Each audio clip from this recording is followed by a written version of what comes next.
previous modules, we've configured a MetaHuman to utilize a facial performance live streamed from Faceware Studio. If we'd like to use this facial performance in something such as a video game or virtual production, we'll need to record the facial animation to an animation sequence asset. In this module, we'll show how to configure and use Unreal Engine's Take Recorder to capture the facial performance and save it as an animation sequence asset. Before we begin using the Take Recorder, we should configure a few settings so that our performance will be captured appropriately. We'll start with project settings. To access them, we can go to the Edit menu and choose Project Settings.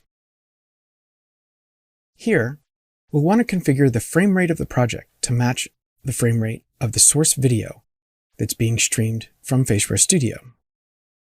We can find the frame rate in the General Settings for the engine. Looking here in the left-hand panel, past the engine, we'll find General Settings.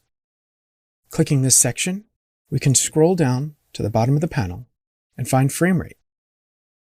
We'll want to use a fixed frame rate and set that frame rate to 60, as this matches the frame rate of the video that's generating the streamed facial performance.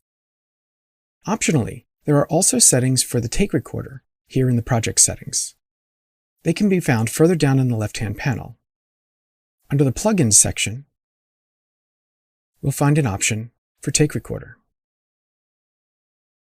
Properties that can be adjusted here include the directories that animation recordings will be saved in, the default slate name, as well as a number of other parameters used by the Take Recorder. For our purposes, we can leave all of these set to their defaults. So let's close Project Settings. At this point, we can go ahead and open the Take Recorder. To do so, we'll find it under Window, Cinematics, and Take Recorder. This opens two new panels for us, the Take Recorder itself, as well as Sequencer.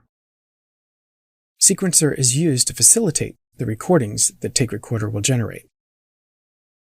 By default, it's usually a floating window, but I like to keep it next to my content browser.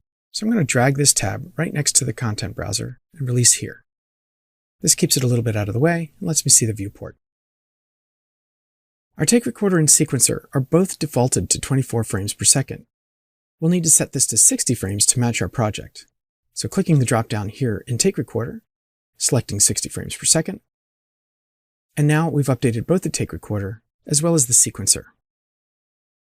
Before we can begin recording, we'll need to add our MetaHuman actor from the scene as a source here in Take Recorder. Our MetaHuman is selected here in the level, so we can use the green Add Source button here in Take Recorder to add our actor. Simply click the green button, choose From Actor, and because our MetaHuman is selected, she's right here at the top of the list. We'll select her and see that she's available as a source, and now our Take Recorder Record button is enabled. Before we start recording, let's configure our MetaHuman so that only facial performance data is recorded. We'll select our MetaHuman in the Sources list, expand the Details panel below, and deactivate all traits for recording. Then we'll locate the Face component here by expanding under Root, and then expanding under Body. Here's the Face component for our MetaHuman. We'll activate this, and now only the face will be recorded. There's one final adjustment we might want to make before starting recording. By default, when the Take Recorder Record button is pressed, a countdown timer is initiated before recording begins. This is useful on set to prepare the crew and performers for when recording is about to start. But for our purposes, it might be more useful to have the Record button begin recording immediately, so we can just press it when we see that our performance loop is about to begin. Let's adjust that setting. It's located under the Edit menu and Editor Preferences. Here, we can scroll down in the left-hand panel and locate Take Recorder. Here we'll find the countdown parameter. It's set to 3 seconds by default, but we're not going to need this. So let's go ahead and set this to 0. With that done, we're ready to go for our recording. So with Take Recorder ready to record, we'll wait till we get to the end of the line, hit record. I think I missed the beginning of this recording, so we're going to let her cycle through all the way to the end of the line a second time. So here begins our loop that we like. When she gets to the end, I can hit the stop button to end the take.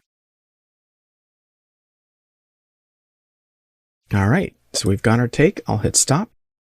All the data will get finalized and saved into our content areas. This message is not really going to impact the data that we're being recorded, so we can just hit no to this. And at this point, Take Recorder has saved the animation data. We're ready to do another take, and if we were working with an actor with live data, we could start recording additional lines.